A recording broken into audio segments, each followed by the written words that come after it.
BJP media நேயர்கள் அனைவருக்கும் வணக்கம். நான் உங்கள் சேகர். டெல்லியில் இந்த கொடுமை, என் தமிழ் சொந்தங்களே, இந்த மாதிரி ஒரு கொடுமை எனக்கு தெரிஞ்சு உலகத்தில் எங்கேயும் நடக்குமான. ஒன்றை ஓட்டு போட்டு முதல்வர் ஆக்கின இங்கே தமிழ்நாட்டில் நான் 3 வருஷம் முடிஞ்சிருச்சு. 4 வருஷம் முடிஞ்சிருச்சு.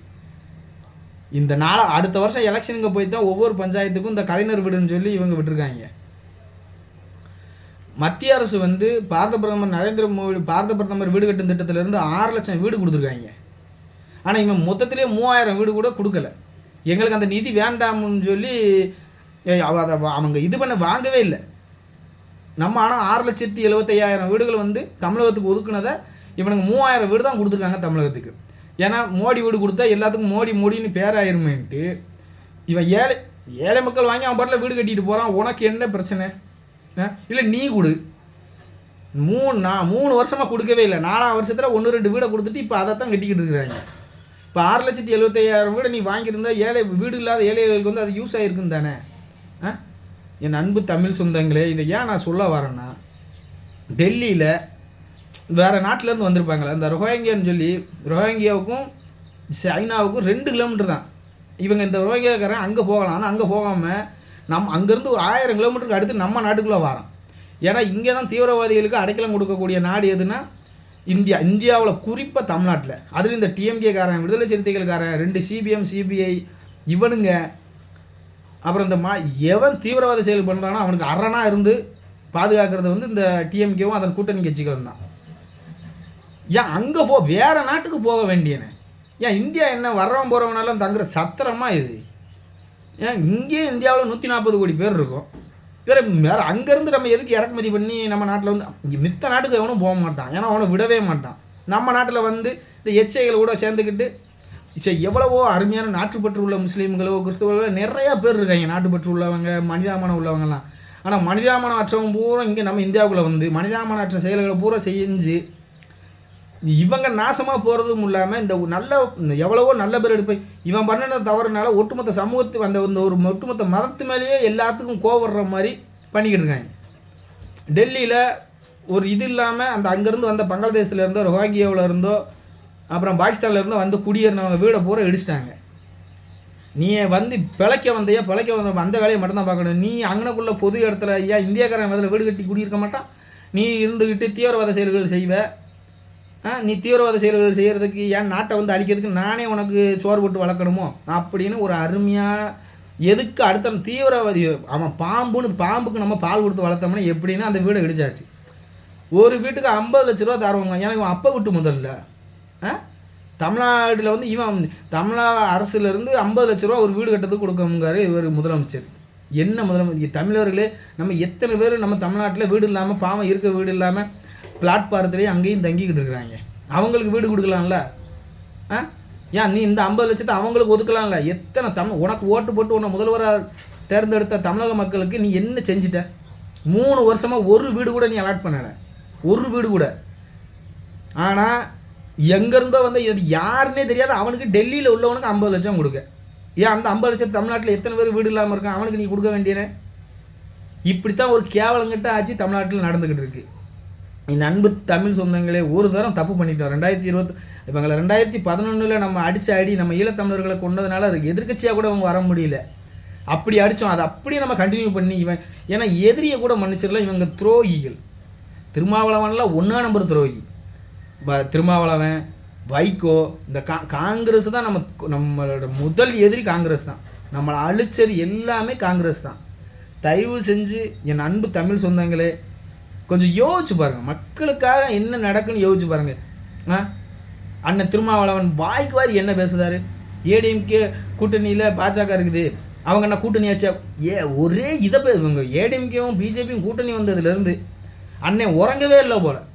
தூங்கி எந்திரிச்சோன்னா பிஜேபி கூட்டணி, அதிமுக கூட்டணி, பிஜேபி கூட்டணி, அதிமுக கூட்டணி, இது ஒத்து வராது, இது பொருந்தா கூட்டணி. ஒத்து வருதோ ஒத்து வரலையோ உனக்கு என்ன? நீ பிஜேபி கூட்டணியில் இருக்கியா? இல்லை பிஜேபி கூட்டணி ஒன்று வர்றதுக்குன்னு ஆசை இருந்தால் நீ பிஜேபி கூட்டணிக்கு வந்துரு. அதை விட்டுட்டு எதுக்கு ஐயோ அது பொருந்தா கூட்டணி? பொருந்ததோ பொருந்ததுலையோ அது அங்கே எங்கள் கட்சி பிரச்சனை. உனக்கு என்ன? வேலை என்ன? நீ எந்த கூட்டணியில் இருக்கா?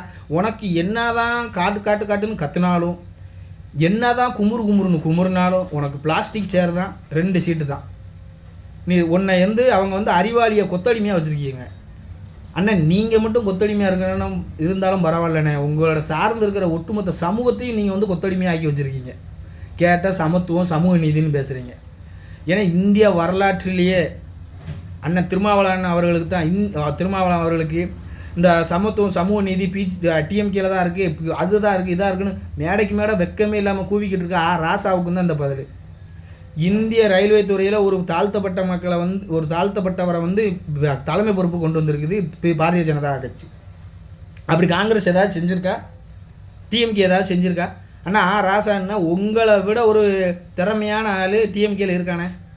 ஆனால் உங்களை துணை முதல்வர் ஆக்கினா என்னென்ன? ஆனால் உங்களை சமூக நீதி உள்ள கட்சி உங்களை மாதிரி ஒரு திறமை உள்ளவன் டிஎம்கேல இருக்கானா?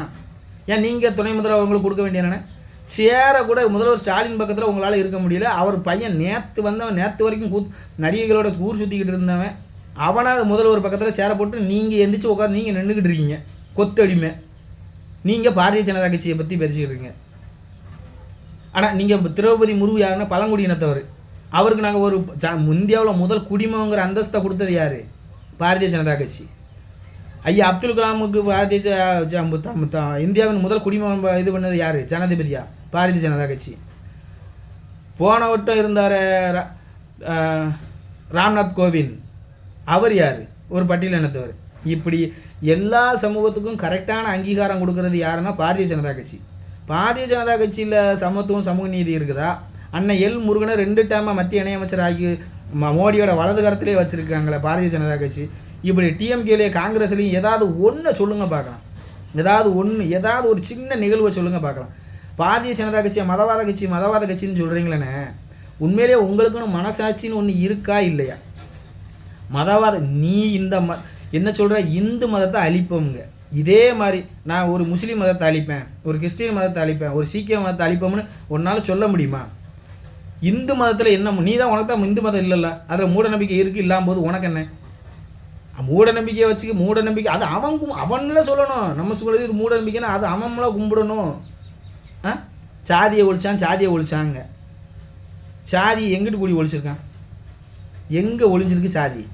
எங்கேயாவது ஒரு இடத்துல தென் தமிழகத்தில் பாரு என்ன எவ்வளோ சாதி நடக்கணும். வட தமிழகத்தில் பாரு, வன்னியர்களுக்கும் பறையர்களுக்கும் ஆகுதா? தென் தமிழகத்தில் ஒரு 3 குறிப்பிட்ட சமூகத்துக்கும் இதுக்கும் எவ்வளோ பெரிய பிரச்சனை நடக்குது தெரியுமா? அப்புறம் எங்கே சாதி ஒழிஞ்சிச்சு?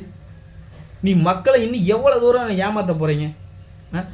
ஃப்ரீயாக பெண்களுக்கு பஸ்ஸில் கொடுத்துட்டு எங்கே வேணாலும் சொல்லி காட்டுறது ஓசி பஸ்ஸுன்னு. ஏன்னா உங்கள் டிஎம்கேக்காரன் அவங்க அப்பா வீட்டு காசில் இருந்தாலும் அவங்களுக்கு ஃப்ரீயாக கொடுக்குறீங்க. எவனை பாரு ஓசி பஸ்ஸு. ஏன்னா நீ உன் அப்பா வீட்டு சொத்தெல்லாம் விற்று தமிழக சகோதரிகளுக்கு ஃப்ரீயாக பஸ்ஸில் பயணம் விட்டியாங்க. ஆனால் 5 ரூபா கட்டிக்கிட்டு இருந்த கரண்ட் பில்லு இன்றைக்கி 500 ரூபா, 10 ரூபா இருந்த பத்திரப்பதிவு இன்றைக்கி 1000 ரூபா. எல்லாம் எங்கும் ஊழல், எதுலேயும் ஊழல். ஏன்னா நீங்கள் உண்மையிலே உங்களுக்கு வெக்கம் எதுவும் இருக்கா இல்லையா? பிடிஆர் பழனிவேல் தியாகராஜன் மாதிரி ஒரு மூளை உள்ள நாங்களே அவரை அங்கீகரிக்கும். அவரோட உழைப்பு அவரோட திறமையை பற்றி நாங்களே அங்கீகரிக்கும். ஆனால் அவர் பெரிய ஆளாக இந்த உதயநிதி ஸ்டாலினோட பெரிய ஆளாக வந்துடுவாரோ என்னமோ நினச்சிக்கிட்டு பாவம் அவர் மனுஷன் ஒரு சட்டசபையில் என்னை சும்மா ஒரு டம்மிக்கு பொம்மை அந்த பதவியில் வச்சுருக்காங்க. எனக்கு அதுக்கு எந்த சம்மந்தமும் இல்லைன்னு அவர் எவ்வளோ பெரிய வைத்தறிச்சலில் எவ்வளோ பெரிய கஷ்டத்தில் இருந்திருந்தால் ஒரு சட்டசபையில் இத்தனைக்கு இது நேரலையில் ஓடும்னு தெரிஞ்சு இருந்தும் இவர் இந்த வேலையை பார்ப்பாருன்னு நீங்களே பார்த்து அந்த ஒரு வார்த்தையை விடுதா இருந்தால் அவரோட மனம் எந்த லெவலுக்கு புண்பட்டுருக்கும். அப்புறம் நீங்கள் என்னத்தை வச்சு சமத்துவமும் சமூக நீதியும் எதுவும் பேசுகிறீங்க? ஆனால் திருமாவளவன் அவர்களுக்கு ஆனால் ஏடிஎம்கே பிஜேபி கூட்டணி ஆட்சி இல்லையோ, இல்லை அதிமுக தான் அவங்க தான் லீடு எடுக்காங்களோ என்னமும் பண்ணிட்டு போகிறோமே. உங்களுக்கு என்ன? நீங்கள் எங்கே இருக்கீங்க? டிஎம்கேயில் கொத்தடிமையாக இருக்கீங்க, அவங்க வீட்டு வாட்ச்மேனாக இருக்கீங்க, அவங்க வீட்டு நாய்க்குட்டியாக இருக்கீங்க. நீங்கள் அங்கே போய் கேளு கூட்டணியாச்சே. நீ இல்லைன்னா ஏடிஎம்கேக்கு வா, பிஜேபிக்கு வா. நான் பிஜேபி கூட்டணிக்கு வந்தோம்னா எனக்கு இதில் பங்கு வேணும்னு, ஆட்சியில் பங்கு வேணும்னு கேளு. நீ அந்த மாநாடு நடத்தினதே எதுக்கு? உனக்கு இப்போ 2021 6 சீட்டு கொடுத்தோம், அதே 6 சீட்டு தான் இப்போவும். இல்லைன்னா கிளம்பி போய்கிட்டே இருந்தாங்க டிஎம்கேக்காரன். உனக்கு இப்போ போக வழி இல்லை. கூண்டுக்குள்ளே சிக்கின எலி மாதிரி ஐயோ எப்படியாவது ஏடிஎம்கேயும் பிஜேபியும் பிரித்து நம்ம அங்கிட்டு சீட் பேர நடத்துது. இதுக்கு பேர் என்ன பேர்? நீ டிஎம்கேக்காரன் போய் என்ன கேட்குறது? நீ எனக்கு இத்தனை தொகுதி கொடுக்கலாம், நான் ஏடிஎம்கே கூட்டணி போயிடுவேன்.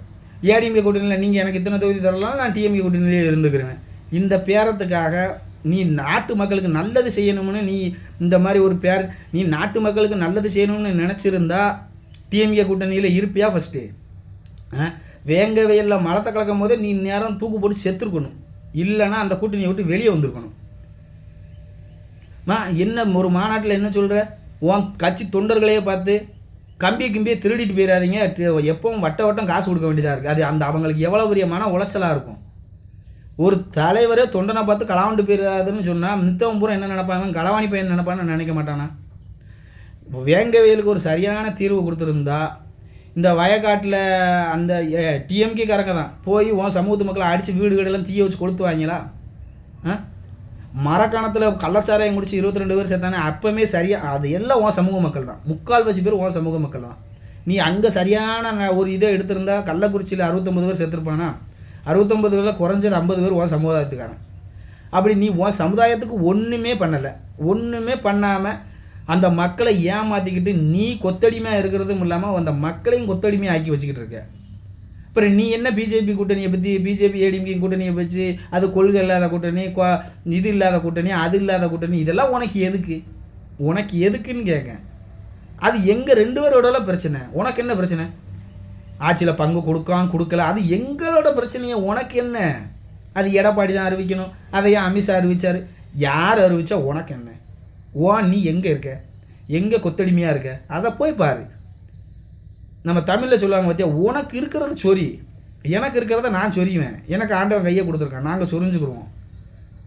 தயவு செஞ்சு இந்த பறைய சமூக மக்கள் தயவு செஞ்சு கொஞ்சம் நல்லா யோசிச்சு பாருங்கள். அண்ணன் திருமாவளவன் அண்ணன் உங்கள் சமூகத்துக்கு என்ன செஞ்சாருன்னு யோசிச்சு பாருங்கள். அண்ணன் மூர்த்தியார் செஞ்சார், இப்போ இருக்கிற அண்ணன் ஜெகன்மூர்த்தியார் செய்தார், இப்போ அண்ணன் ஏர்போர்ட் மூர்த்தின்னு சொல்கிறாரு. இவங்கெல்லாம் அந்த சமூகத்துக்காக போராடிக்கிட்டு இருக்கிறாங்க. அண்ணன் ஆம்ஸ்ட்ராங் அவர்கள் உயிரோடு இருக்கிற வரைக்கும் அந்த சமூகத்துக்காக போராடிக்கிட்டு இருந்தார். சரி, அவரோட மரணத்துக்கு எங்கேயாவது இந்த திருமாவளவன் அவர்கள் நீதி கேட்டு ஏதாவது பண்ணியிருக்காரா? தயவு செஞ்சு அந்த சமூக மக்கள் கொஞ்சம் நல்லா சிந்திச்சு பார்க்கணும். அண்ணன் ஆம்ஸ்ட்ராங்கோட, அண்ணன் பூவை மூர்த்தியாரோட, இப்போ இருக்கிற அண்ணன் ஜெகன்மூர்த்தியாரோட, இப்போ அண்ணன் ஏர்போர்ட் மூர்த்தியை விடையுமா உங்கள் சமூகத்துக்கு திருமாவளவன் அண்ணன் போராட உங்களை அடகு தான் வைக்காரு. அடகு வச்சாலும் பரவாயில்ல, கொத்தடிமையாக யூஸ் பண்ணிக்கிட்டு இருக்காரு. தயவு செஞ்சு அந்த சமூக மக்கள் கொஞ்சம் புரிஞ்சு சிந்திச்சு செயல்படணும். ஏன்னா நாட்டோட வளர்ச்சியில் உங்களுக்கும் முக்கிய பொறுப்பு இருக்குது. ஒரு மேடையில் வச்சு அத்தனை பேர் இருக்கிற கூட்டத்தில் வச்சு கம்பியை கலாண்டு போயிடாதீங்கன்னு சொல்கிறீங்களே, அப்போ உங்களுக்கு அந்த வேறு கட்சிக்காரன் உங்களை மதிப்பானா? ஃபஸ்ட்டு விடுதலை சிறுத்தைகளை நீ கம்பியை கலாண்டு போயிடுவேன்னு சொல்லுவானா மாட்டானா? அப்போ உங்களுக்கு எவ்வளோ பெரிய ஒரு இழுக்கான ஒரு சொல்லு. தயவு செஞ்சு அனைத்து சமூக மக்களும் பாரதிய ஜனதா கட்சி ஆதரிக்கணும். பாரதிய ஜனதா கட்சி மட்டும்தான், பாரதிய ஜனதா கட்சியில் மட்டும்தான் சமத்துவம், சமூக நீதி எல்லாமே இருக்குது. தயவு செஞ்சு பாரதிய ஜனதா கட்சி ஆதரிக்கணும்னு உங்களை பணிவன்போடு கேட்டுக்கொள்கிறேன். நன்றி, வணக்கம். பாரத் மாதா கி ஜெய்.